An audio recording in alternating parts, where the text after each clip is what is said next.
Hello, friends. This is finally time for Marvin Harrison Jr. to join his father and the rest of the elites in the top 5 of ascending to a Pro Bowl caliber receiver. If it doesn't happen with Mike LaFleur, is it going to happen at all in Arizona? Plus, Fran Duffy stops by to talk about which Cardinal draft picks of the last 3 years are under the most pressure to perform, and if Jeremiyah Love is the true frontrunner for Offensive Rookie of the Year. PHNX Cardinals starts now.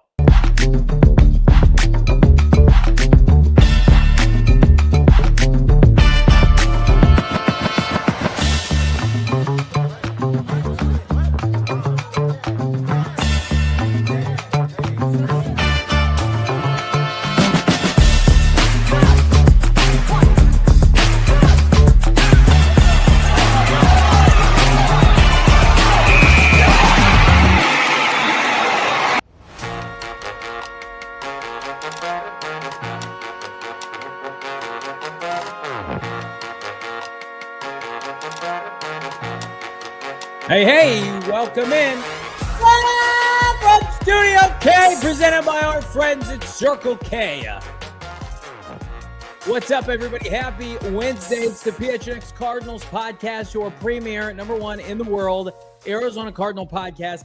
Like and subscribe. Hit that like button. Subscribe to PHNX Sports here on YouTube. I'm Johnny Venerable. Bo is back mañana. Tomorrow, we've got our big gift-giving show with our friends at Big Brothers Big Sisters, but I'm holding it down today with my guy Noah behind the Mac, and of course, Fran Duffy, NFL Draft All-City Analyst around the corner. We get into a slew of topics, including quarterback 3 in this draft class, and what Carson Beck really has to do to solidify himself as the guy for the Cardinals. Welcome everybody in the chat. I see Mike, I see Deb, I see Shaft, I see Meta World. So great to see everybody. Reezy, baby.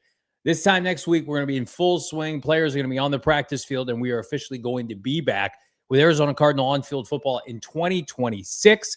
But in the meantime, you get to deal with this ugly mug for at least another hour-plus show today. And, oh, by the way, if you are a exclusive Diehard member hanging out in the Discord, I grabbed 5 questions from our Diehards earlier today. We're going to do a mailbag at the end of the show. We may even talk about the Monty Kyler fallout. It's today the day. So hang out with us, hit that like button. It's great to see everybody. Yeah, Spirit Week, here we go. Die Hard Day.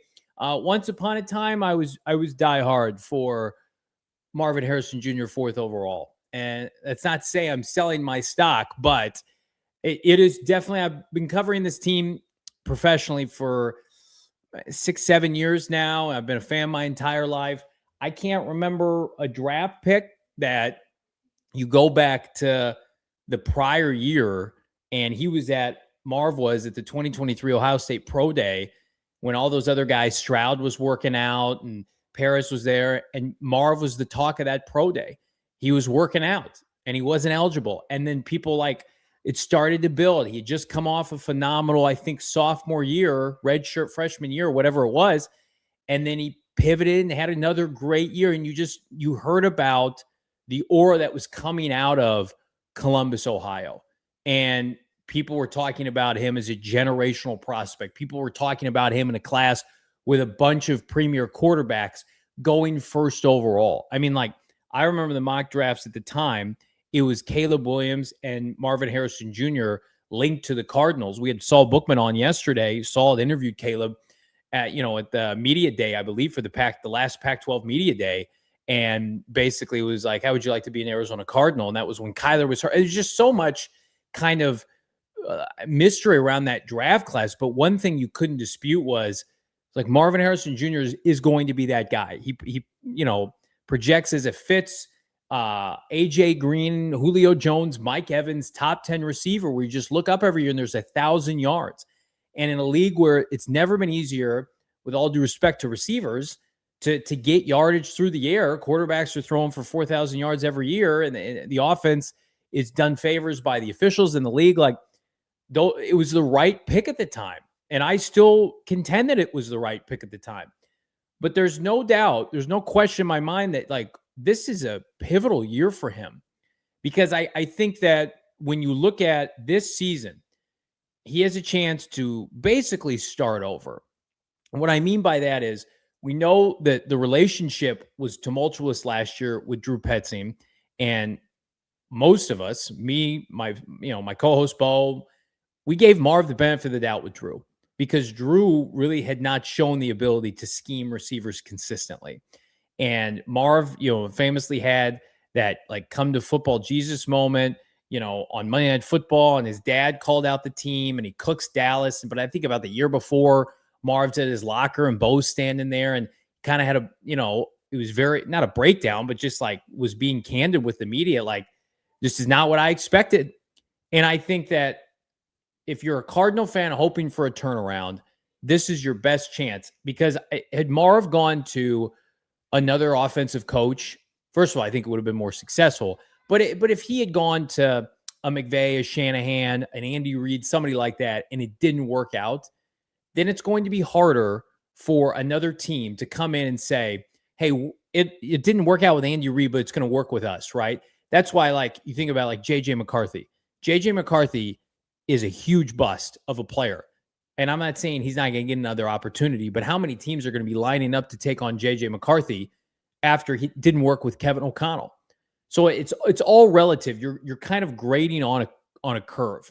But I do think Marv, like, no disrespect to JG and even Drew Petzing, like, just was not a good fit. It was not a good fit for the offense they wanted to run. It was not a good fit based on how he's been coached. And listen, you got to coach players a certain way to get the most out of them. Marvin Harrison Jr. is a premium investment for this franchise.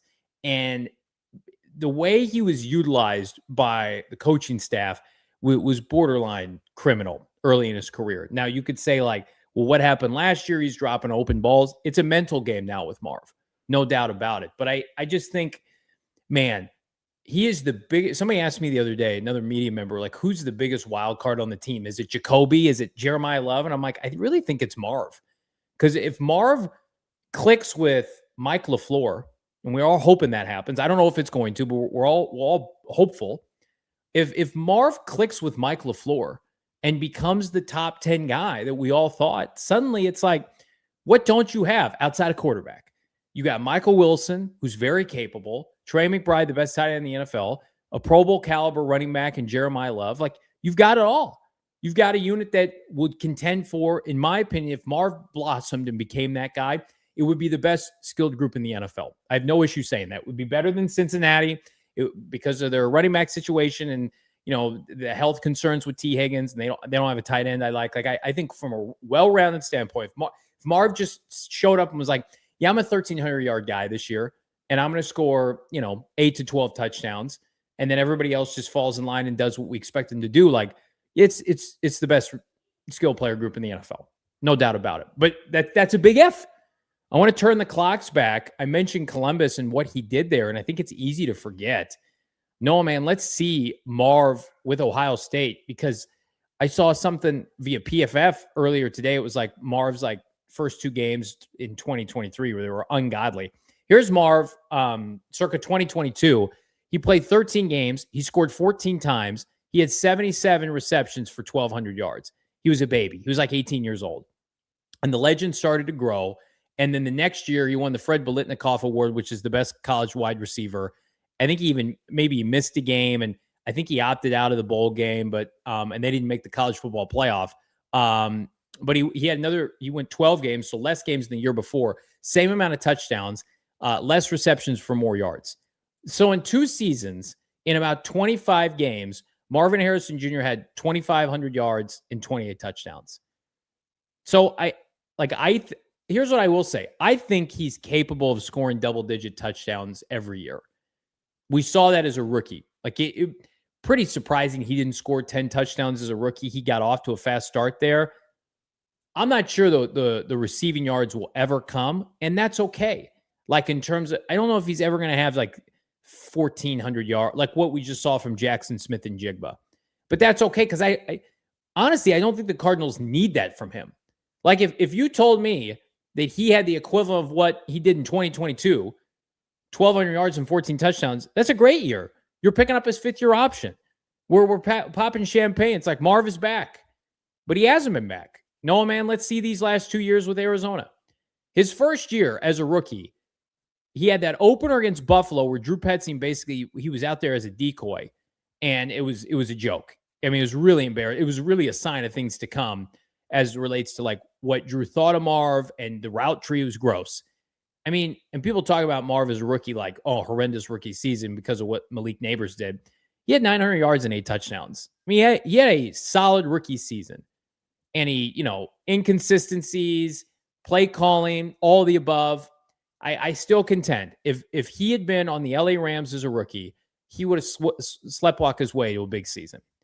But, and this is where I have to eat crow, is last year he started slow. He had the yips on Thursday Night Football with Seattle. He had the yips in San Francisco the week before, dropping balls.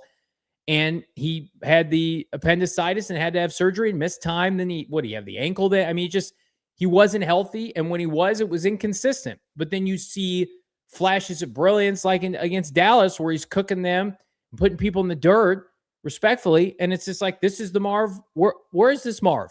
I need this Marv in my life. So as much as I don't love the optics with the Cardinals quarterback situation, like I'm like excited to see he's working out with Jacoby Brissett, because that relationship didn't look great last year. Brissett was like a Michael Wilson, Trey McBride constant, whereas Marv kind of felt like the third wheel. He can't be the third wheel. But I still think, like, if you ask me who I think is going to have more receiving yards this year, I still think that's probably going to be Michael Wilson. I think Michael Wilson is uniquely set up to have those big plays downfield, whereas I think Marv can be the red zone assassin. And I think he could have 10-plus touchdowns and a really good season, and you're still picking up his fifth-year option, and you're talking extension, and you're fleshing it out. And then you get a real quarterback in here, whether it's Beck or somebody else, and you're feeling good about it.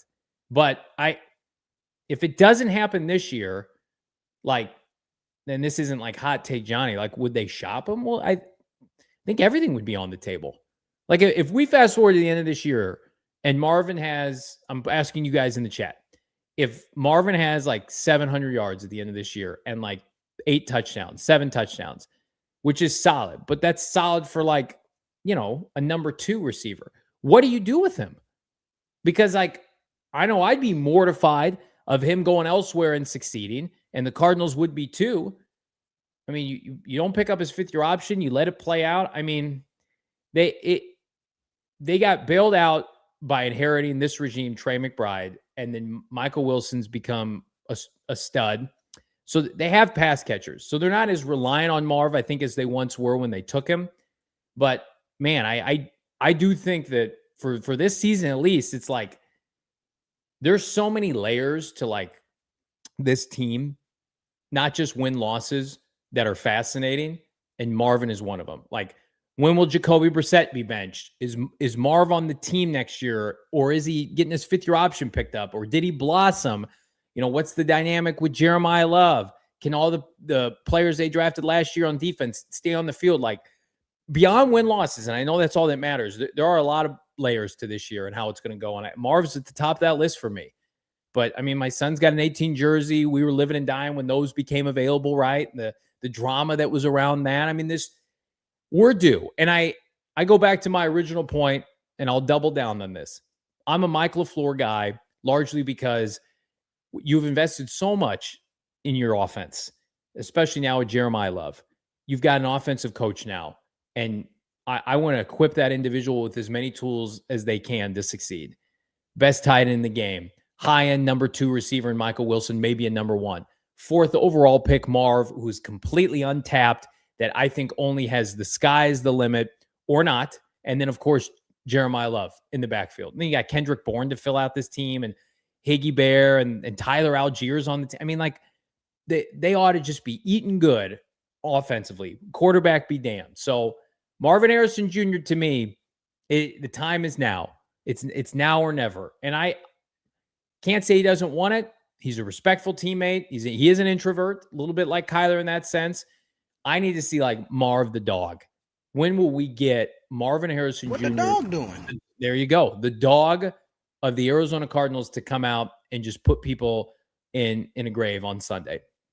That's what I want to see. You guys tell me who that corner was that he dusted on Monday Night Football. Like, give me that. Give me that every week, right? So I'm hopeful. I'm hopeful. And that's going to be on display next week. Marv is going to be back. He's been working his ass. He's insane. He looks insane. He's jacked. And he's ready to hopefully give himself an opportunity to be the receiver we all hope he can be. But yeah, the time is now for MHJ. The time is also now for my guy, Fran Duffy, that's going to join us around the break. I asked him rapid fire about 20 questions as it relates to the draft, the Cardinals roster, Jeremiyah Love, and we talk about Carson Beck. What does Carson Beck need to do between now and January for this team to skip out on drafting a quarterback in 2027? That and more. It's PHNX. Man, oh man, what a show we have planned for you tomorrow. It's the All-City Day of Giving 2026, and here at PHNX, we're so lucky to be partnering with our friends at Big Brothers Big Sisters. Something big is happening on Thursday. That's tomorrow. It's All-City's Day of Giving, supporting the amazing folks at Big Brothers Big Sisters. And here's why it matters. Big Brothers Big Sisters is built around one idea.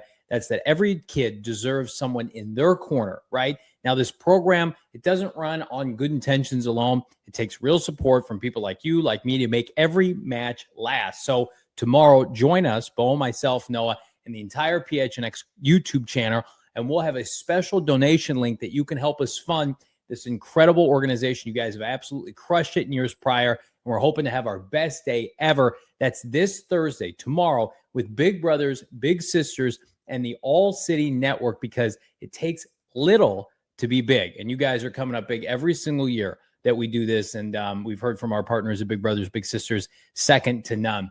Second to none beverage. I don't know how I make this transition from Big Brother Big Sisters, but I'm going to talk about Michelob Ultra. I'm going to be respectful. I'm going to be responsible. I'm going to talk about Michelob Ultra. I don't know if you guys saw Argentina absolutely crush it earlier today. People have Michelob Ultra on hand here in the United States because, in my opinion, it's the go-to beer. It's certainly the proud sponsor of FIFA World Cup 2026 and PHNX Cardinals. That's because it's brewed right here in America, and it's the beer to match the moment. Whether you're packed into a bar, watching at a party, or yelling at your TV at home, for every match, every goal, every play on the world's biggest stage, crack open something superior. It's Michelob Ultra, under 100 calories. I can't wait to crack open a few with you this fall when we're doing our watch-alongs, our watch parties, having a blast, watching the Cardinals do whatever the hell they're going to do. But you know Michelob Ultra is by our side, the official beer sponsor of the FIFA World Cup 2026.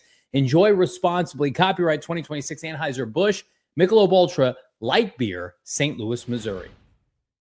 For this one, it's our All-City NFL Draft Analyst, Fran Duffy, who we're going to have on damn near retainer here pretty soon. As with all due respect, Fran, I would love to see you, but I wouldn't love to see you because I think it signifies where the Cardinals season is at, and most people assume they're going to be draft board watching as early as September.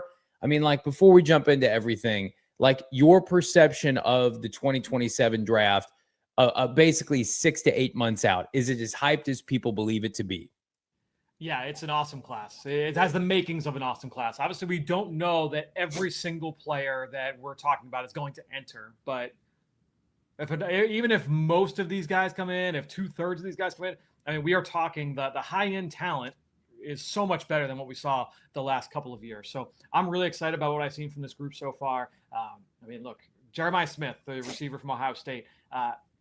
Honestly, it's like it might be the highest grade I've ever given a player. Wow. So I mean, and there's blue chip corners, there's blue chip rushers, there's blue chip quarterbacks. Obviously, like it's a fun group. So I'm excited for things to develop even more here in the coming months. It's hard for us to get excited because it means that we have to slog through this season. Yeah. But also, 2023, I don't know if you were with All City when we were doing that draft. And a lot of people said, well, that's the bad draft. Wait till 2024. And it's not the case for every team. Like the Eagles, your team crushed it in 2024. You got Cooper DeJean and Quinyon Mitchell. But for a lot of us, like the 2024 draft, the Cardinals had 10 picks in the top, 150, and they had, I think, like 7 or 8 in the top 100, and they have no impact players from that draft. Yep. And then you look at 2023, and it's like Paris Johnson Jr., who they're going to extend, Michael Wilson, Garrett Williams, even like somebody like Dante Stills has been a contributor. I mean, like, is there a possibility that we're going to look back, and I'm not going to dog on the 2027 draft, but like maybe the 2026 draft is going to be better than people think on the surface. Yeah, and that's why I always, whenever we have that conversation about like the strength and weakness of a class and there's not a lot of talent, it is incumbent upon all 32 teams to go and find it because there's talent every year, right? Yeah. And the way that I always try and illustrate it is that, and I'll do it this way, because, for NFC West fans, okay? If you were, you're looking at wide receiver class, let's say it's last year, and you say, oh, you know what? Like, these guys are getting pushed up the board. There's not really that blue chip player. Well, if I took the version of Puka Nacua from 4 years ago coming out of BYU and I dropped him into this class, no one would bat an eye. So like, all right, that doesn't affect whether or not I'm calling this a strong class or not. But if you go and you select Puka Nacua on day 3 of the draft and you insert him into your lineup, you feel pretty good about it, right? Like that's why it is really incumbent on all 32 teams to go. Who are the guys that are very talented? Who are the guys that are slipping through the cracks that are great scheme fits for us? And so, you mentioned like Michael Wilson, you mentioned Dante Stills. The Cardinals have been able to find, some diamonds in the rough in the middle rounds and in the later rounds. And so whether it's the blue chip guys at the very top, which that's what's going to get everybody excited for this class, or if it's the guys in, day 2 and into day 3, you got to find the right fits for your team, for your culture, for your locker room, and for your scheme. Cardinals are obviously hoping, we led the show with this, Fran, that Marv can be a fit with Mike LaFleur. And, I look back on that first round, they get Marv with the fanfare, and then they take Darius Robinson at 27. And there's a real possibility that we're going to be sitting here next spring and neither get their 5th-year option picked up. I mean, would you have ever foreseen this happening? Like when you were scouting, both those players, let's start with Marv, like, was there ever a doubt in your mind that like, yeah, he's going to be a good NFL player. He's going to be a contributor. But some of those special traits that we saw at Ohio State, they may not translate. And this is why.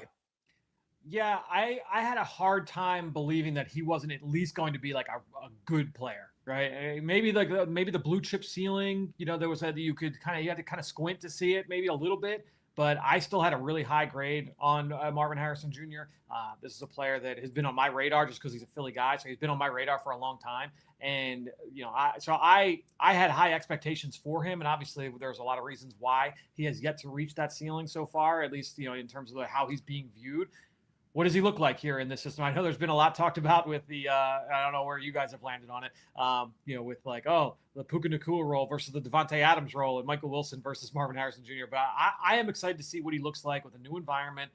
Obviously, we'll see what the quarterback situation looks like here this season and what that means for him. But look, the new regime is going to have all the information behind the scenes. So we are at an information deficit. They'll have a better feel for what their feelings are on extending Marvin Harrison Jr. and making him a guy that they want to build around moving forward. We had Darius Robinson on the show in the spring of 2024 at the Super Bowl. And Bo and I both were lauding him in terms of the character, and that's never been questioned. And he had a really good offseason leading up to that draft, made himself a top 40 pick. Look back in hindsight now, it's like Jerzon, Johnny Newton, Braden Fisk, these other D tackles that went after him have been more productive. I mean, what's a winning season look like for Darius? Because I think 5th-year option, I think is not realistic. Yeah. But can he turn into a Solomon Thomas where you're never going to be able to justify his draft stock or where he was taken rather, but can he just become a good starting player in the NFL? I think that would be the win that you're hoping for, right? And that's what we've seen that time and time again around the NFL with certain players that get drafted and it might not happen for them in that spot just because of all those factors, all the stuff in the background and the noise that comes with it. So maybe just a fresh, and that's what you hear whenever there is that transaction made. You don't pick up the option, the guy leaves in free agency, you trade him, and you say, you know what, fresh start, clean break for everybody is just best for both sides. I'm not saying that's what is needed here for Darius Robinson, but that is something that we typically see with situations like that. But we'll see if he can fight through it. I mean, we know some of the things that he is capable of doing. I was not as high on Robinson when he was coming out.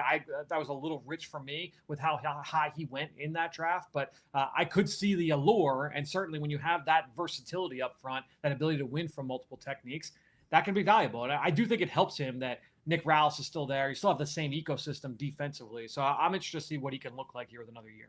One player we don't have to worry about from a production standpoint, it's just health, is Walter Nolan. We saw glimpses of flashes of brilliance last year. Yep. You talk to anybody on the team and they would attest this, Fran. He's a bad dude. If he can stay healthy, like Benjamin Saul, ESPN said he's a Pro Bowler waiting to happen. Like, is that your mindset, the brief tape that we saw from him a year ago?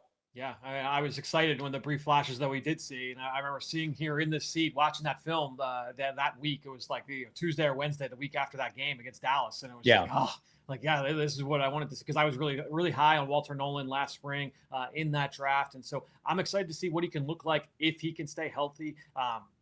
We know the upside, and what that would allow then is, all right, there's not as much pressure on Darius Robinson to be that guy, and everyone kind of slide into their roles. If you can get that one needle mover up front, that can work wonders for everybody else along the line. Yeah. Let's go to that same draft. Will Johnson is not penciled in. He will be the Cardinals' CB1 this year. And he showed flashes, not quite as many as Walter. And I think, just the rigors of last season, he had some injuries, and then, Jonathan Gannon's dismissal. I mean, it's just a tough year for everybody. Does he still have the capabilities to be a CB1, in your opinion, in the NFL?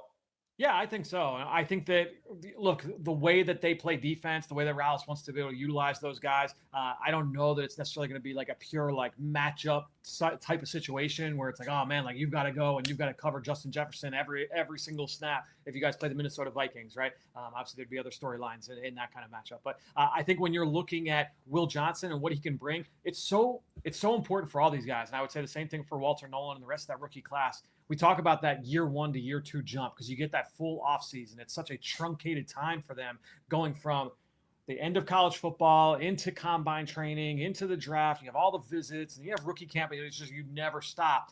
Now to kind of have that break, if you're healthy going into the offseason, and obviously that's a big thing for Will Johnson and for Walter Nolan. If you're healthy going into that offseason, you can get your mind right, you can get your body right, and now you can hit the ground running here in training camp in year 2. That can be really, really big for both of those guys. And what that would mean for the Cardinals defense, I mean, that would be huge for that unit. Yeah, they need it. They need guys like Jordan Birch and Cody Simon and Denzel Burke to all fill out. I mean, it's a defensive heavy class that they're going to rely on. It cannot falter like the 2024 class, frankly. Like we talked to Monty last summer, and they were relying on the 2024 class, and it didn't come to fruition. That was a big reason why they struggled this year. 2026 class obviously is led by Jeremiyah Love. We were with him Friday night. He had an event with New Balance. He's a fantastic person. And he said he's here to do a couple things: make spectacular plays, score tutties, hurdle people, and win some games, Fran. I had a hot take on yesterday's show with Saul Bookman. It's Hot Take Tuesday here on Spirit Week, that I said he was going to lead the NFL in rushing. Now, that might seem hyperbole to some people. They bring in Chase Basantis. They add Isaac Seumalo from Pittsburgh. They still have Paris and Yelda. And then, say what you want about Elijah Wilkinson. He was with Zach Robinson last year in the same scheme as Mike LaFleur. He's not a great pass protector, but he can run block. What would have to happen for Jeremiyah Love to lead the NFL in rushing, in your opinion? I think what you would want is, and it's going to sound weird, you need that draft class from last year, that defensive heavy class. If those guys can hit, and now you're keeping games close, and they're able to lean into the run game and kind of keep teams honest that way. If that defense is bad and you're down 21-3, going into halftime, Jeremiyah Love, he's not leading the league in rushing. He's not leading the South or the West in rushing. That's going to be a tough hill for him to climb. But if the defense is good and it keeps games close, I think that's the formula to allow Love to be one of the rushing leaders in football. That still might be a bridge too far, but I think that's the pathway. Is that defense got to be lights out. Yeah, and his receiving skills are special too. He's going to make an impact one way or the other. Is he your favorite for NFL Offensive Rookie of the Year? I think so. I think that when I'm looking at the rest of the ecosystems for the rest of the players there, he would be the guy. Now, I would have said the same thing about Ashton Genty a year ago, and we know that offensive line tanked, and it didn't look great for him, and he struggled to get off the ground. So you hope that same thing doesn't happen here for Love, but. Yeah, I love the talent. I'm really excited about what he can look like here in the NFL, and I'm hoping for his sake that the rest of the team around him is able to hold up their end of the bargain. I don't have the graphic here, but let's stay on that subject, because there was a graphic that had went around this week. I don't know if you saw on Twitter, comparing Ashton Genty and Trent Richardson's first year and the similarities. Now, I'm not just saying that. I've been feuding with Raider fans online because Trey McBride got snubbed by ESPN over Brock Bowers, and I'm like, this is a joke. And I had screen captures, and people went after him, which is fine. But now I root for the Raiders to not perform well. Genty, I was not a fan of last year. I thought he was too small. I didn't think Boise State played anybody, and I am not surprised that he had a tough time.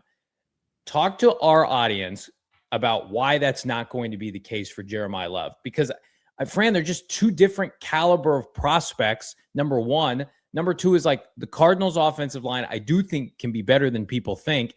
And you had Pete Carroll scheming up that team last year. Yeah. Whereas, and I brought this point up, the fans or the people watching are probably sick of me saying this. The first 3 picks in the draft were all defensive coaches last year, and all of them got fired. Whereas now at least you have Mike LaFleur, who has come from the Shanahan-McVay offense where they can run the football. He's talked about how much he wants to do 12-13 personnel. He wants to use Tip Ryman.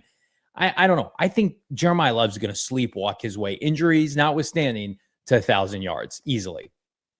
I would think so. I think that's right. I would imagine that he's going to be able to hit that benchmark. As far as comparing the situations, I agree with a lot of what you're saying about the Raiders last year, in that I think if you're comparing the Raiders offensive line from last year to the Cardinals offensive line from this year, I think the Cardinals have a talent advantage there. I think when you look at Paris Johnson, you look at this. I mean, Colton Miller, their best offensive lineman, he was hurt for much of the year. I mean, they dealt with injuries, and yeah, everything you hear from behind the scenes is that the coaching wasn't great for that offensive line. I think it was, it got ugly there at moments out in the desert. So I think when you're looking at the situation here, you feel a little bit better. There's a little bit more stability. You know, Justin Fry has been there for a couple of years.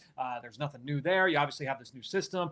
And I think that's one of the big things about the Shanahan-McVay system is that it has alleviated things for the offensive line. And they've been able to kind of mitigate some weaknesses in the depth chart because it's like, all right, the system kind of takes care of some of those issues. And especially if you're able to stay ahead of the sticks and you're able to stay in, second and manageable, third and manageable. And now all of a sudden you don't need on 3rd and 8, Elijah Wilkinson to hold up on a 5-step drop pass for Jacoby Brissett to try and, hit somebody downfield. So I think if the offensive line is able to just, kind of get the job done, like check the box. You don't need those guys to be a top 10 unit, but check the box, get in the top 20, be the 18th best offensive line in football and, operate that way. That'll go a long way for Jeremiyah Love. I agree. And I think, the Raiders didn't have Brock Bowers most of last season. And the Cardinals have Trey McBride, and they've got Marv, and they've got Michael Wilson. You've got other options where Jeremiyah Love does not have to be the focal point every drive. Let's talk about Michael Wilson, who's part of that 2023 draft class with Paris Johnson Jr. Contract year. Would you pay Michael Wilson based on last year? And if so, how much would you pay him? It's a good question. And it's funny. I actually had this conversation recently on the PHOI Eagles podcast, because one of the things I've noticed, and the way that I go about kind of stacking my college board, a lot of it has to do with contract structures of how each position is paid, in the NFL. So it's something that I keep an eye on. And one of the things that is really become apparent is that at the wide receiver position, you're either paid or you're not, right? Yeah. Like there's that middle class where we see, starting guards get paid and starting linebackers and a lot of starting running backs. Those guys, there's no receiver in that class, like on the veteran market. You were either getting paid a pretty high amount, and it's like, all right, like we know that this is our guy, or you're not. My guess is that Michael Wilson will end up falling into that bucket. Like when I think of, Jalen Naylor goes and he gets 11 points to just under $12 million a year from the Raiders. Jahan Dotson gets paid just under $12 million a year on the free agent market from the Atlanta Falcons last year. Yeah, like Michael Wilson's going to get paid more than those guys, I would imagine, right? And so now, how high does he go? I don't think he goes into the bucket that would be like at least $18 million a year. So I think that he's going to be somewhere below that. I think that's where you're like in the, Jacoby Myers. Jacoby Myers got $20 million. Like I don't know. I think they're pretty comparable in a lot of, like, in skill set wise. That would be a little surprising, I guess, but that would be probably the ceiling of what you're looking at with Michael Wilson. I think you're probably more in like the $15 million accounting for inflation would be my guess for Michael Wilson. But I think that's kind of the market price right now for a player of that caliber. Yeah, I mean, like Alec Pierce getting $28.5 million. Yeah, really he won't be there. He kind of screws the market. It's very similar like what happened with Christian Kirk and the Jags. We use that comp all the time.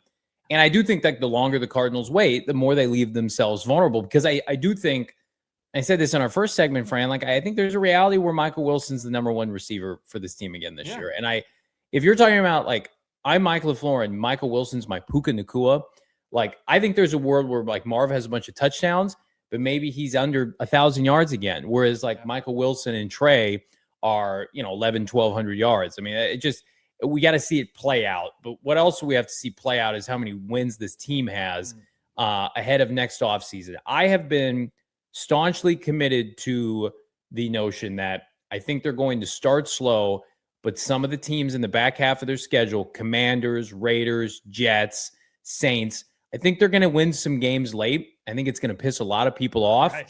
And I was just thinking, I don't know how to feel about it because I watched Jonathan Gannon, who I know you and I are both fans of. I watched him basically fall on the sword his first year, and they were like, this year doesn't count. It's a mulligan year. We're tearing it down. You don't have Kyler. And it bit him in the ass because, like, when he got fired this year, it's like, well, look at your record. And they lumped in 2023. Mike LaFleur deserves opportunities this year to get wins when he can. And I do think they're going to be sitting, Fran, closer to, like, picking 8 to 12 than I do 1 to 4. And that might sound crazy for a team they're not favored in any game this year. But I think they're being grossly underestimated because I do think there's they've had too many draft picks. They have a lot of talent on the team. Having said that, if let's say they're picking 10th overall, will they still have an opportunity to get a quote unquote franchise quarterback in 2027's draft? I think so. I think that now it doesn't guarantee it because you could be in the same situation that Minnesota was in a few years ago, where it's like, you'd love to be able to trade up for Drake May, but it takes 2 to tango, and unless you're going to give up the farm to make that move, even if you want to give up that much, the other team might just say no. So that is the tricky part about it. I do tend to agree with you, by the way, that there's a good chance that this team, because the team that I would look at, go back to you rewind 1 year ago.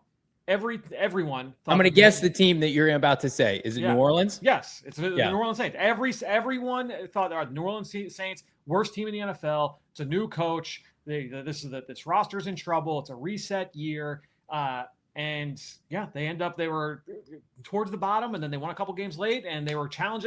They were in contention for the South, in like week 15 or week 13. So they ended up with the 8th or 9th pick in this draft, and that is definitely on the table here for the Cardinals. Now, it's a tougher division, things like that. That might make it a little bit more difficult, but I do think that it's on the table for them to get that kind of outcome here.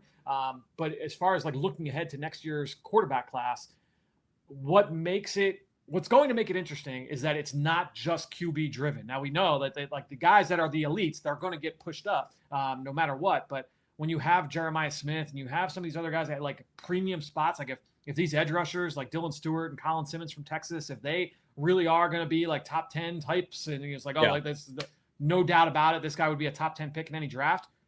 That could make it interesting and allow someone to fall down. But it would be a situation like a Michael Penix Jr., a JJ McCarthy, or a Bo Nix, like someone like that, where it's like they fall outside of the top 5 and then it falls into the Cardinals' lap, or are you able to make that move up?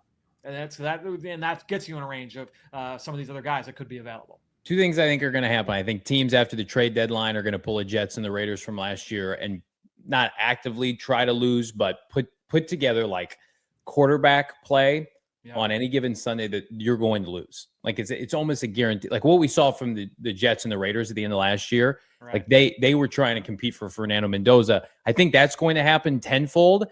And I believe right now, Fran, if Arch Manning declares, which we assume he will, Dante Moore's coming out, and then a third quarterback, which I want to pick your brain on who you think that could be, emerges. I think it's almost a guarantee that the first 3 picks are quarterback. Very similar to 2024. Whether it's somebody trading up for the 2nd or 3rd spot, whatever. I don't see a reality in this year after the slum that we went through this past April, with the quarterback, non-options being available. I think the first 3 or 4 picks are going to be quarterbacks, and I think it's a lock. Yeah. I'm going to be interested to see, because we know that there's 2 teams where everyone's like, all right, they've got extra first-round picks. When you look at Cleveland and the Jets, and from your standpoint, you're the Cardinals. Do you just want them to get 1 and 2? Like if you don't want the Cardinals to lose, all right, do you want those two teams just end up at 1 and 2? As opposed to the Raiders ending up at 1 or 2, and then those guys trade. Does it matter if they have to trade up into that spot? Right. Does I think that will be interesting. And when we get into like December, the mechanics of that of those discussions will be. But a lot of that does depend on the landscape at the quarterback position as we get to 6 months from now. Who is your third quarterback as it stands right now, assuming Arch and Dante Moore are 1-2? I really like Darian Mensah, the quarterback from Miami, who's transferring in from Duke. He's a fourth-year junior, so he's got another year. And that's the thing is like, I think where I'm at, like in talking about quarterback classes, and this is what the landscape looks like moving forward, and it looks good. There's a lot of options available. There's a bunch of guys that we can talk about, but Darian Mensah's got another year. Lenore Sellis has another year. CJ Carr's got a bunch of years left. Mayava's got another year. Like all these guys coming into this year have more time left on the calendar, on the clock. And I've said it before with you guys, I hope they all exhaust every single ounce of eligibility they've got, because I think that benefits them in the long run. Sure. To kind of hit the ground running. And so all of these guys, like Manning, if he wants to go back for another year, he can. Dante Moore, if he wants to go back for another year, he can. And it's the same with Mensah. So Mensah will be on his third team in 3 years. Began his career at Tulane. He was a California kid, under-recruited. Went there, redshirted at Tulane for the first year, won a quarterback battle. It was a three-way battle as a redshirt freshman, leads them to the AAC title game as a redshirt freshman, was like the leader in that conference that year, transfers to Duke, leads them to the ACC title a year ago, and then he transfers to Miami to this past year. We know what that has looked like for the guys that have transferred in. Carson Beck last year and Cam Ward the year before. So I'm excited for Mensah. He's kind of like he's a high-level game manager, and I mean that like in a complimentary way. Like a really good decision-making, situational awareness is outstanding. The accuracy and the poise are really good. So I'm excited to see what he looks like with another year. So right now, he's my QB3 as we sit here in the middle of July. It's crazy too, because just like somebody's going to emerge that we're not talking about, and then 1 to 2 guys are going to tank their draft stock. Like this time last year, it was like, oh, Garrett Nussmeier is going to be a top 10 pick. No, he's not. I mean, the same thing happened to Carson Beck a couple years ago. Let's end on Beck, who is going to play a lot in the preseason, who this fan base is desperate, including myself, to just see what he has. With all due respect to Jacoby Brissett and his sad holdout, we've dubbed it the saddest holdout in NFL history. What does Carson Beck need to do to take this job and keep it going into the offseason? Well, let's use the Saints analog from last year. He's got to do what Tyler Shuck did last year, where Shuck didn't start the year. Spencer Rattler was the starter out of the gate for New Orleans and did fine. Like, for all intents and purposes was fine. But they wanted to get a look at what Tyler Shuck could be. He was a day 2 pick, had injury issues, all that. They said, let's get him in there and see what he can do. And was it perfect? No, but it was admirable, and he did well enough where he said, all right, if we can kind of get some pieces around him, we add another first-round receiver, maybe we don't necessarily need to spend on quarterback position now. We can punt that down the road for 1 more year. Let's see if he can become the 15th best quarterback in football, the 12th best quarterback in football. I think that's what you're looking at with Carson Beck. You don't need him to turn into Joe Burrow. Can he turn into Kirk Cousins, right? Like that's what you're hoping to see. And again, it's not just what does he look like in his 8 starts or his 10 starts or his 4 starts. It's what does he look like behind the scenes? And if he gives you that faith, if you're Mike LaFleur, if you're Monti Ossenfort, if he gives you that faith, that's a huge, huge boom for the Cardinals, because now you don't need to try and move up for a quarterback or take that quarterback. And now you can take one of the A+ edge rushers or corners or wide receivers, whoever that is, in the first round.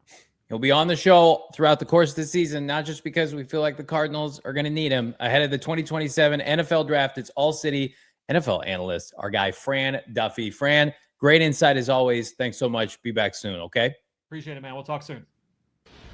Fired up to tell you about our friends at the Husband and Wife Law Team. It's Mark and Alexis Breyer, and they're my go-to, and they should be yours too. If you've had a serious injury or accident, the lawyer that you hire matters, and they matter because they're, based here out of Phoenix. Hell, it's their home where they raise their 8 children and where they're always focused on giving back to their customers and their community. Because let's face it, after a serious injury, you want to hire an attorney that's focused on your best outcome, not how much money the firm makes. That's the Husband and Wife Law Team. And let me tell you what differentiates them. Well, for starters, they're certified specialists by the State Bar of Arizona, and they actually go to trial, right? They're not trying to do under-the-table deals. They're here to help you regardless of what that looks like. The practice is 100% dedicated to injury and wrongful death. From the day the firm opened, they've been focused on helping people during some of the most challenging times of their lives by providing an unmatched combination of personalized service and legal results. I trust you're not going to get a better piece of advice today from a legal expert than the husband and wife law team. If you've had a serious injury, call the husband and wife law team first. Get a consult schedule at 602-783-8841. That's 602-783-8841, or visit their website at the link in the show notes. Tell them Johnny and Bo, PHNX Cardinals, sent you. I was traveling recently. I went back home to Central Illinois. I flew alone, which doesn't help the situation. I do not particularly love to fly. It's something that's developed in my later years in life, and my only saving grace is to pop some Pure Edibles. Pure Edibles is my go-to, not just because they were founded in Arizona and they have, 150 dispensaries statewide, but they're my go-to because it's not, a gummy that's covered in sugar like all their competitors. They're a real full-fledged candy company offering gummies, kicks, which are their version of Starburst chews. That's my favorite. Those are soft candies like caramels, and they even have hard candies, and they've got those uplifting effects derived from unique cannabinoids such as CBN, CBG, CBD with marijuana-derived THC. It'll do the job. Trust me. I was feeling good for the duration of my flight, which was upwards of like 3.5 hours. It's exactly what I needed to get me from Phoenix to the Midwest and vice versa, point A to point B. I'm gonna hook you up right now. Go find yourself some Pure Edible products from one of over 150 dispensaries across Arizona. Again, now available in True Leaf. But again, if you're in Arizona, go by one of their dispensaries, including the Tower Road Station, AIO from Noble Road. Cheers to happy hour all day, every day. Fran is the man. Check Fran's workout, All City NFL draft analyst, at, of course, across all of our platforms, including GoPHNX.com. And I want to see Fran, but I don't want to see Fran. I don't want to see his face, because that means that this team is ass. This team is bad. And we're going to be talking. I don't want to talk about quarterbacks in October. You know who does? My fraud co-host, who's back tomorrow. He's going to be eating up that Lenora Sellers tape on about October 14th. And I don't want that slop. You know when I want to talk about quarterbacks? When Carson Beck plays. And then we can talk about quarterbacks in January, February next year, not October. I don't want that life. I don't want that for any of you, which means Fran has to go. Goodbye, Fran. Fran, check back in when this team is in the hunt late in the year with Carson Beck. That's what we want. We want good things.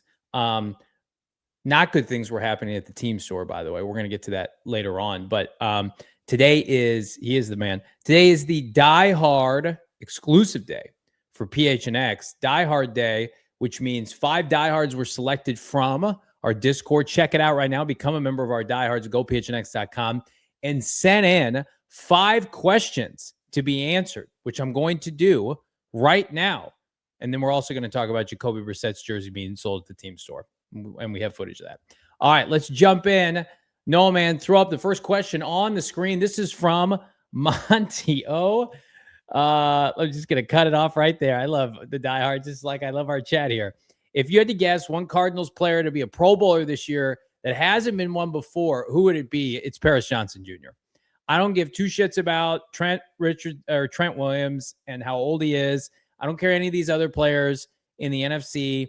Like, Penei Sewell's going to get grandfathered in because he's elite, but I think Paris Johnson Jr. Listen, the best part about like Jeremiyah Love being on the team is it brings more eyeballs to people like Paris, which is, I think, very relevant. And if they have a dominant run game, which I'm predicting Paris is going to be included, like, you can't have it both ways. Jeremiyah Love can't be great on the ground, but people can't be still saying, like, oh, the Cardinals' offensive line isn't good. So Paris has been close. He's been an alternate.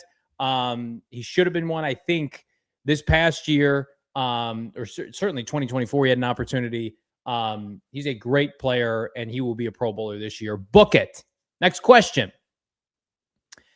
This is coming from SMLO492. I don't know if I missed the show. I was away for a minute, and I know you said you talk about it eventually, but what happened between the fallout with Kyler? All right, no, if you would take the question off the screen. We said we were going to bury it in a summer show, and that's what we're going to do. And so I'm going to walk through everybody as it relates to like what happened with Kyler Murray, Monty, in this franchise. And I'm going to give you the Cliff Notes. and it's not breaking news. You guys probably can connect the dots with a lot of it. Monti Ossenfort wanted to pivot off of Kyler Murray at the end of 2024. 2024 came and went. The team was actively shopping, looking for pass rushers at the deadline that year. They called on Micah Parsons and Myles Garrett, Max Crosby. They couldn't find anybody. That's how they ended up with Baron Browning. But they were shopping their number one pick for that draft. And so they thought, we're good. Kyler's our guy. And then Kyler's play fell off at the end of last year, and he went 2-5 down the stretch or whatever it was, and they didn't make the playoffs. And Monty was upset. And he went to Jonathan Gannon, basically said, look, we got to get another quarterback. And Gannon said, no, I'm not getting another quarterback. Kyler, who are you going to get? Kyler's my guy. So JG, this is what I've heard, very much talked Monty off the ledge of pivoting off Kyler.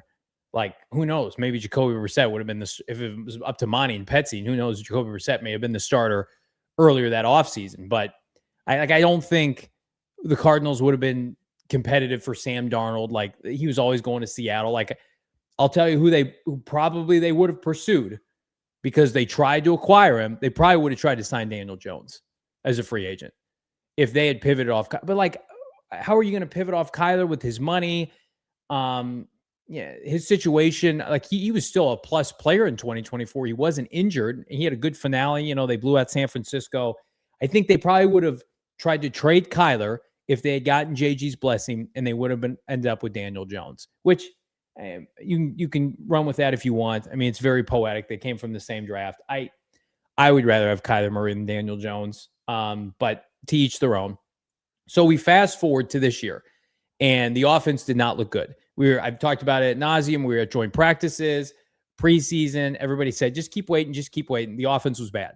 And we come to find out it was rotting from the inside because they didn't have Clayton Adams and Drew Petzing couldn't scheme a run game. And then they had a bunch of injuries.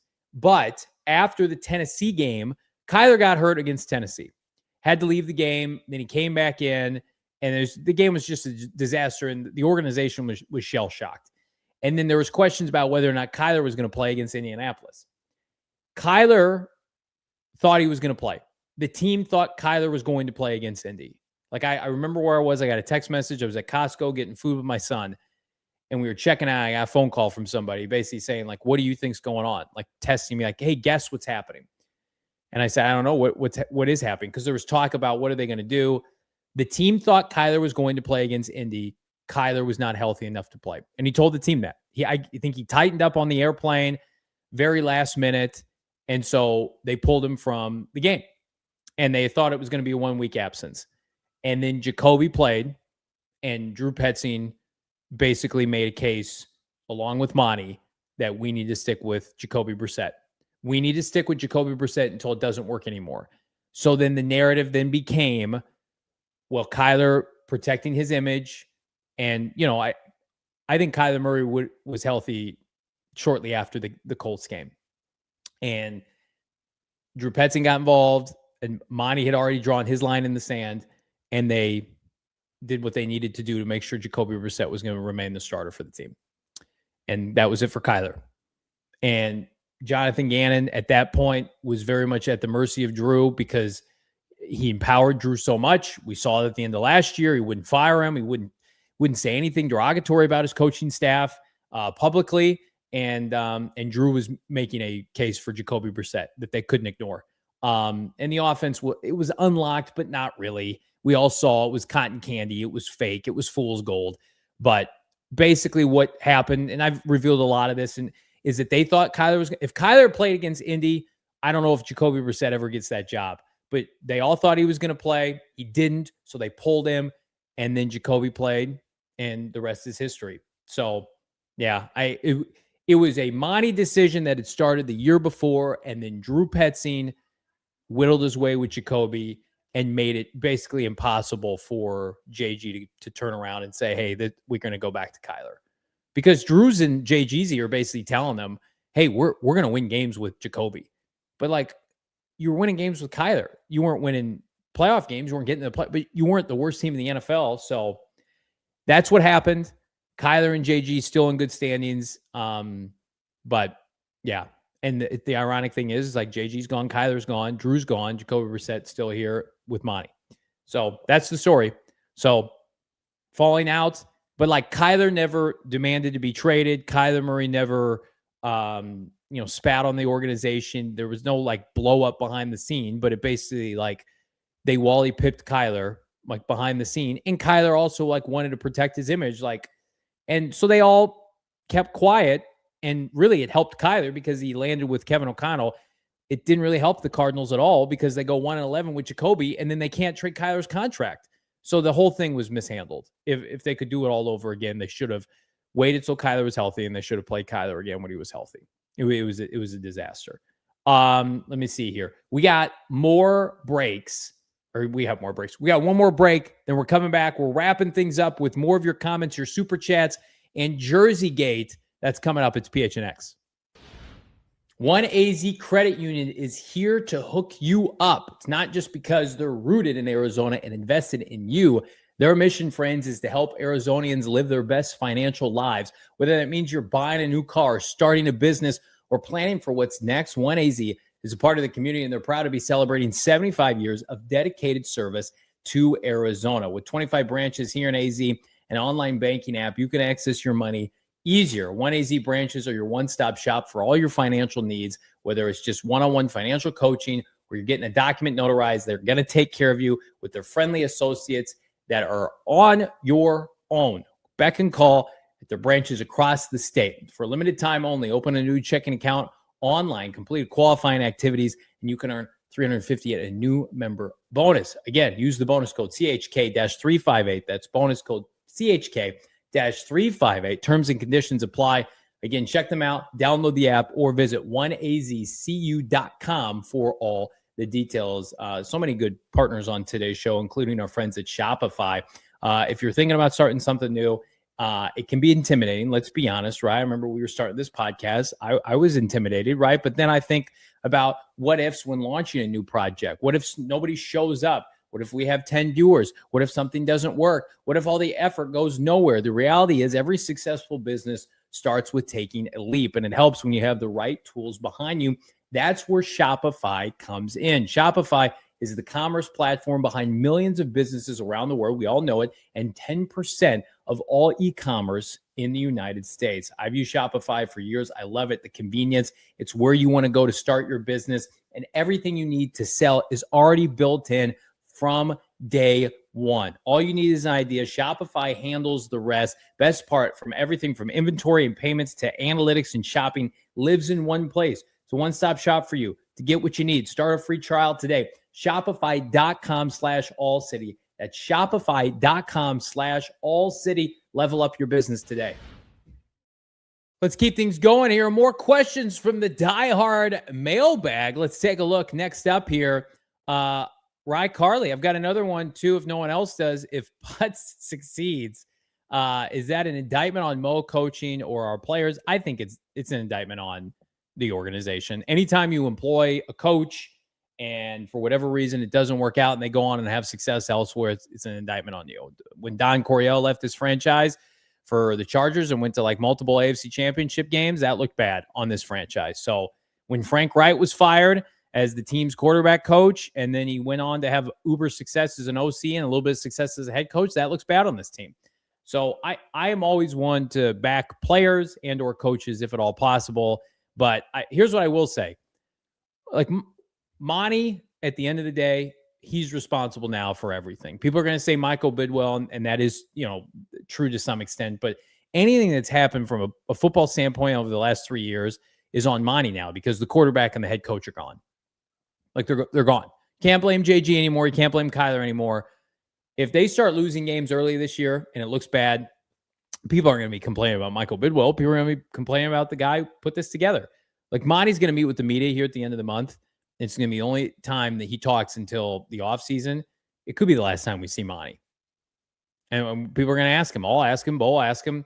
Like, why did you feel like Jacoby Brissett was the guy to lead this franchise? Like, would you like a mulligan, sir? Let's keep things going here. Good questions in the Diehard mailbag. Rye comes back. My last one, then I'll stop. Stone Cold versus John Cena in their prime. Who are you rooting for, JV? You did say we could ask anything. It's easily Stone Cold Steve Austin for me. My son is a big-time John Cena stan. Cena was a little bit past my prime, although I will say, and you guys are going to think I'm lying, I promise, I was at John Cena's WWF debut in Chicago. I've been to like 7, 8 wrestling shows in my life. I'd gone to 2 when I was younger. My mom took me to the Allstate Arena in Chicago, and John Cena debuted and interrupted Kurt Angle, and Hulk Hogan wrestled that night. It was pretty awesome. So I was always kind of my cross to bear is I was at John Cena's professional debut as a wrestler, which is pretty cool. But I would say Stone Cold Steve Austin easily over John. My Mount Rushmore, even though nobody's asked me of professional wrestlers, and I can do this since Bo's not here, is The Rock, Stone Cold Steve Austin, Triple H, and Kurt Angle. That's my 4. That's not like the 4 best of all time. Don't laugh at that. That's not like the 4 best of all time, or what is the consensus. Like, I think the consensus for people is Rock, Austin, Flair, Hogan, but like my late 90s, early 2000s Mount Rushmore, that's it. I always loved Kurt Angle too. Get out of here with those, Noah. Noah is a Gen Z scumbag. He doesn't know the greatness of wrestling in the Attitude Era. Do another question. Let's get to the next one. Let me hear next one here. Diehard question. What do we think Monti's going to do with all that cap next year? That's from Red Sea. Assuming he's here, I think a lot of it will be spent on the players in-house first, which, yes, do that. Like, extend Paris yesterday, extend Michael Wilson yesterday. Like if Dante Stills has a nice year, could he get like a little sweetener? No problem there. If Garrett Williams finishes the year healthy and looks good, give Garrett Williams a 2 or 3 year deal. I think like Monti is so bad at free agency historically. It's like pay your own guys first, and then let's put a plan in place. A lot of it also depends, Red Sea, on who's playing quarterback, who's available. Like if Baker Mayfield hits the open market, you need to give Baker Mayfield like $50+ million. If Jalen Hurts is available, like those are the kind of scenarios where you got to keep some money stashed. It's easy for me to say, pay a right tackle a bunch of money. They could definitely do that. Do they spend a bunch of money on an edge rusher opposite Sweat? Do they spend a bunch of money on a corner? If Will Johnson doesn't work out this year, do they need a safety? So, I mean, my number one answer would be pay the good players that you do have right away. And technically, you can do that before free agency. I hope that Carson Beck works out and that you can throw a bunch of money at a right tackle and then the draft just becomes BPA. I would love that. I think that was our last question, which is great because that means we can get to this story. Thank you to all of our diehards, and we're going to highlight some diehards at the end of the show as well. I got a video this morning from a very close friend of the program, Coach Chris Starks, who has been on the show before, and he and his family were out at State Farm Stadium, I guess, just doing a tour. You can sign up to do a tour at State Farm Stadium. That's super cool. For those of you who don't know, and Coach Starks, avid listener of the podcast, supporter, was in the team store. And Bo and I have joked like there's no way they're going to sell Jacoby Brissett jerseys at the team store. So here's the video from earlier today. Let's take a look, and then we'll come back. I am currently in the team shop, and as you can see, there is one Brissett jersey, and there is one Beck jersey. There's my wife and a lot of McBrides. So yes, there's one Beck, one Brissett, a lot of Loves, Baker, and Will Johnson.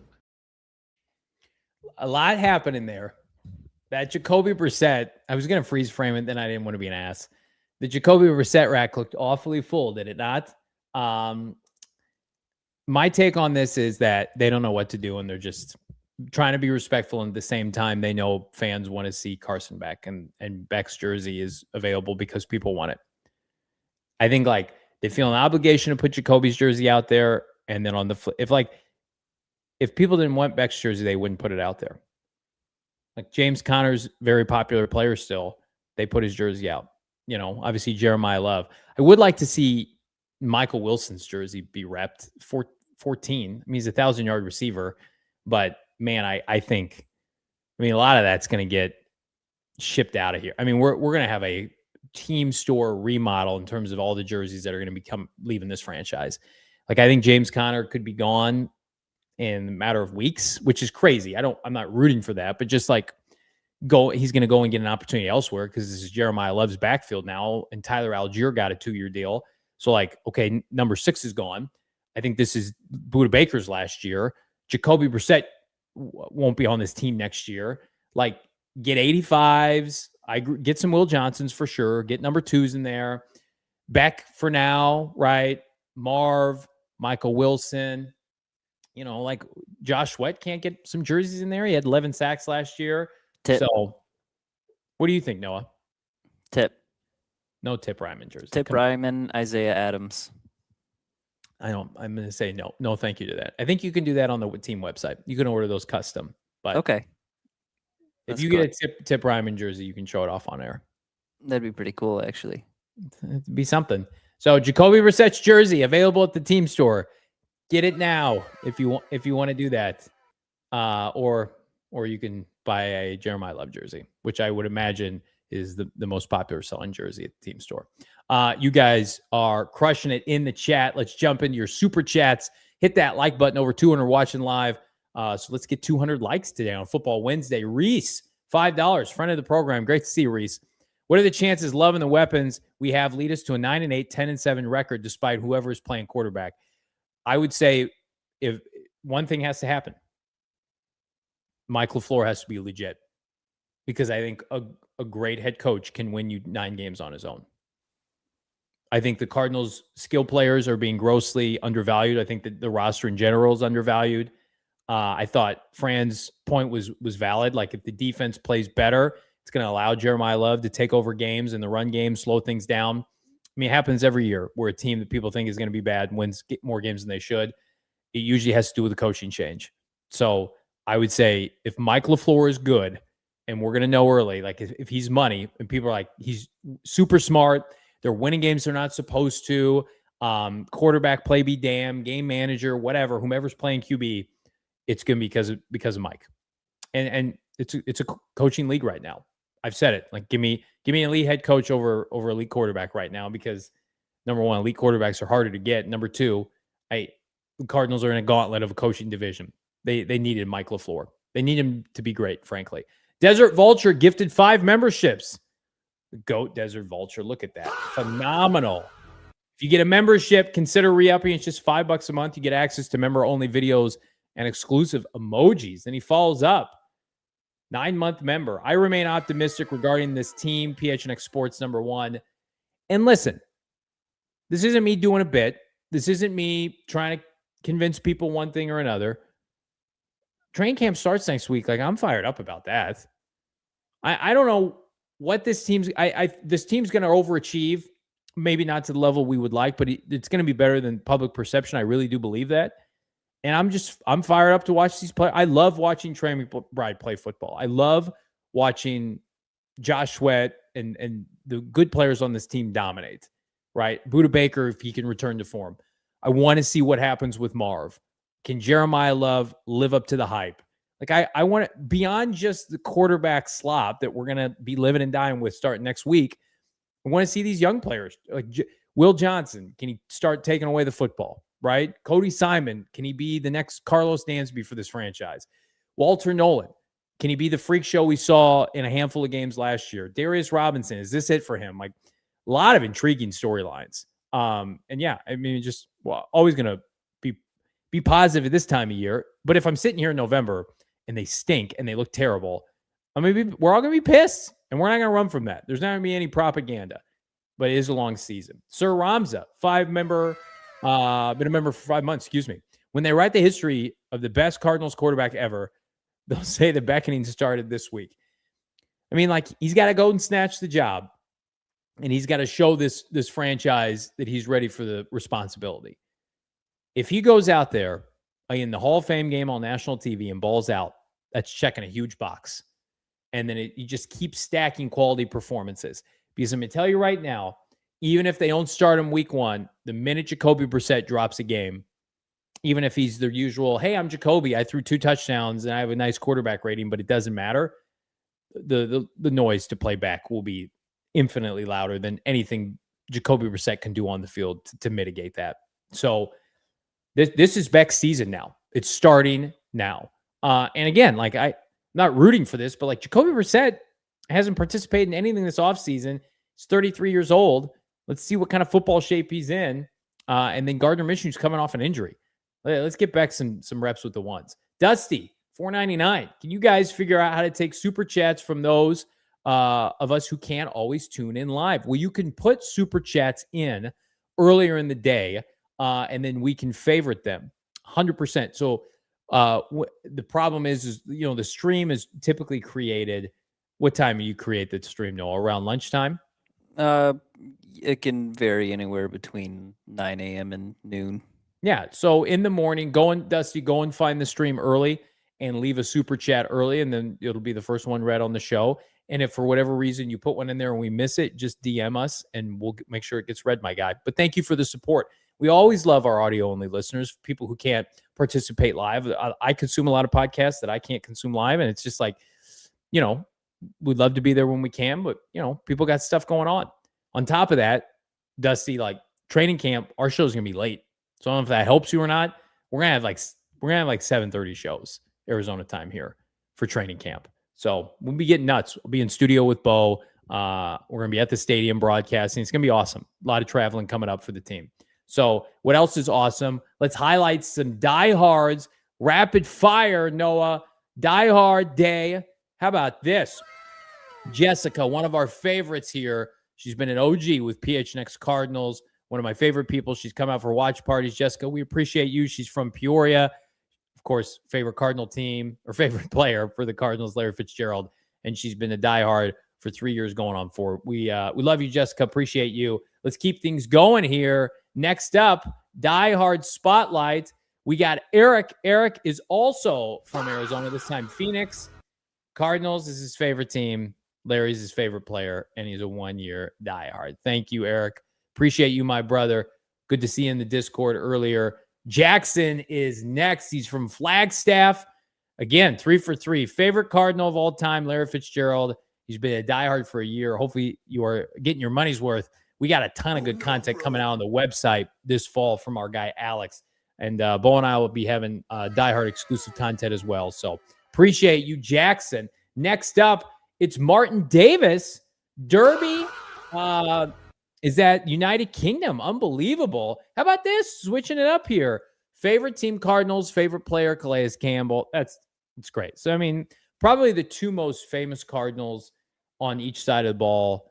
Maybe Patrick Peterson, Buddha notwithstanding.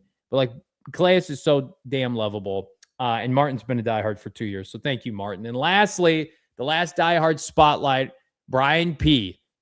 Badass in the chat every day. Mr. Snickers Bar himself, also from Peoria. He's been a diehard member for a year. Favorite athlete, Larry Fitzgerald, and one of my favorite people. He is the man, and we see him all throughout the season. And Brian, hope you and your family are doing well. This community is unbelievable. Paris Johnson Jr. mentioned it to us on air, and then he emphasized this Sunday when we saw him that just like the group of people that's here every day. It's no one else does this. Like, and I'm not tooting our own horn. I'm like, nobody else takes time out of their day to come and hang out and talk Cardinal football like you guys do. And it's only growing, and God knows what would happen if this team ever won. But we appreciate everybody here. We appreciate our diehards. You guys are unbelievable. And here's good news. If you consider it, Bo Brock is back mañana. And do we want to tease what we've got going on tomorrow, Noah? Spirit Week continues. And I'm just going to read this. Okay, because I don't think we have the graphic, which is fine. Spirit Week tomorrow, give a palooza. Okay, here are the tiers for tomorrow. Big brothers, big sisters. Okay, Bo and I are going to go through a gauntlet of activities, and if we hit a certain number of donations, we're going to do stuff. So if we hit $200, I have to wear my X-Wing helmet for a segment. If we hit $400, Bo and I both have to change into tank tops. If we hit $600, we all, including Noah, have to tell an embarrassing story about ourselves. I've already got one queued up. If we hit $1,000, Bo and I on air have to eat a mouthful of Warheads, the candy for children. I tried to get us to be able to chug a beer that is not in the best interest of a kid's donation, so I understand that. And then a robust $1,500. If we get $1,500 in donations tomorrow, Bo and I have to eat as many hot dogs as we can in a matter of 5 minutes on air. So I will have a plate of hot dogs next to me, as will Bo in studio, and we will shotgun glizzies for 5 minutes in an effort to see who can eat the most. Noah, are you participating in that? You're not going to be able to see me do it, and plus I'd just beat you guys anyway, so it's not even. I'm assuming we hit the number. How many hot dogs do you think I can eat in 5 minutes? Are you using the water technique? No, I'm gonna have. Shut up. I'm gonna have the. Are they gonna be in buns? Yes. 2. That's rude. Maybe 3. I ate 9 in 9 innings. Tell us in the chat how many hot dogs you think I can eat. First of all, Bo is. Can we just say this? This is a little behind the scenes. Like Bo was already bitching about the tears earlier today, was he not? No, he was not. He was upset about the tears. Yeah, basically saying I didn't sign up for this. Too bad, bucko. But I mean, like $1,500 is a hefty price to see us chug shotgun a bunch of glizzies. I think I can eat 5 glizzies on air tomorrow in 5 minutes. The over-under is 3.5 for JV and Bo. Brian, I appreciate that. I'll take that over-under. There were people saying that I couldn't do 3.5 for that and beers for the 9-9-9 challenge back when I was really getting disrespected on this program 2 years ago. Cam's saying I can eat 5. I mean, like, I'm going to have buns and I'm going to have hot dogs and they're going to be pre-made and I'm going to have condiments and I'm just going to go to work. Tomorrow's a work day. It's a work trip. Shotgunning glizzies for the children. Hit that like button. Subscribe to PHNX Sports here on YouTube. Ranger, super chat, $10. So what do you think will happen if Jacoby shows up and just stands around? And how long would you give before you would want to then cut or trade him? It's a great question. I think Cam would be okay if I said this. I talked to Cam Cox Sunday, and Cam said if Jacoby does that on next week, which he doesn't expect him to do, that he's out. Basically saying, like, we can't have this. And I agree, and I think it would, number one, I think it would be hilarious because, like, what are we doing at that point? Ranger, if he does that, if he is so committed to the bit, because I believe that the Cardinals have a cupcake little contract for him that pays him a little bit more. And if his ego is too proud to take that deal and he stands on the sideline and it's Beck and it's Minshew and he's just kicking around a football, I think there's a real chance they could trade him. And I'll tell you right now, I think the Jets would still be interested. I know Geno Smith, they didn't pursue charges, but he's had a horrific offseason. He just got, I think, a ticket for speeding, which is not, inducive to like lose your job. You shouldn't lose your job, but just there's not good vibes around Geno Smith right now. And their offensive coordinator is Frank Wright, and Frank Wright loves Jacoby Brissett. And I think he would just say goodbye to Jacoby Brissett, and you let Minshew and Beck battle it out. And I guarantee you, it's crazy, Ranger, even if you got a 7th round pick for Jacoby, the fan base would be elated. And I think that his teammates would kind of get it too. It's just like, what are we doing? The number one thing that you can't have this shit drag on to the Hall of Fame game. Get out of here. Well, come on. What are we doing here? But I think he's going to participate. I think they're going to get a little PR deal done, but nothing that is going to prohibit them from benching him at some point this year. So, yeah. Reese saying I got 10 dogs in me. That's a lot. That's a lot of hot dogs. That's a lot of hot dogs. I will 2.5 hot dogs. Shut up. I will prep. How many should I prep? I'm going to prep probably 5. I'll prep 5 to try to do 5. That's 5 in 5 minutes. That's really that pace. That's a tough pace to keep. It took Bo in what, 1 minute 40 seconds to eat 1 hot dog. That was I couldn't believe that. Mondo Maker, the fasting preparation method from JV. You know me too well, brother. That's exactly what's going to happen. I fasted for like 2 days to do the 9-9-9 challenge, and I completed it. Mind over matter. I'm Sag saying 2, no more than 4 for Shaft. Anthony, 5 and 5 will be impressive. I could not beat Bo in a chugging contest or a beer drinking contest. But if I beat him in the hot dog eating contest tomorrow, I will feel pretty good about myself ahead of training camp. I'll have the meat sweats and I'll have a puffy face on air, but it'll be worth it to have bragging rights over Bo. What a show. What a week of shows we've had here on Spirit Week. Do us a favor, hit that like button, subscribe to PHNX Sports. Tomorrow, banner show. We also have highlights from Saul Bookman's interview with Larry Fitzgerald's brother, Marcus Fitzgerald. And I think he drops a little nugget as to who may be inducting Larry Fitzgerald in the Hall of Fame in August. So check out that interview. Tomorrow's going to be an absolutely loaded show. But you guys made today unbelievable. Big thanks to our guy, Fran Duffy. And, of course, Noah crushing it behind the Mac. I'm Johnny. Bo's back tomorrow. We'll see you then. We all silly like the mayor.